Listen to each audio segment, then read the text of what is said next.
सर्व मान्यवरांना सर्वांना माझा नमस्कार। आजचा दिवस काही वेगळा आहे। आजचा दिवस काही वेगळा आहे। मनात खूप काही आहे पण शब्द थांबले आहे।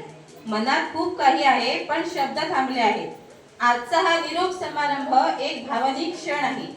आयुष्याच्या प्रत्येक वळणावर तुमच्या आयुष्यात आनंद यावा, या पुढचा प्रवासही हसरा सुख आनंद देणारा यावा। आमच्या दोघांमध्ये नातं म्हणजे एकदा वेगळंच आहे।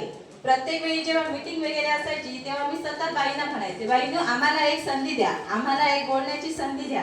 कधीतरी जसे मुलांचे तुम्ही कार्यक्रम ठेवता ना, तसे पालकांचे पण तुम्ही कार्यक्रम ठेवा।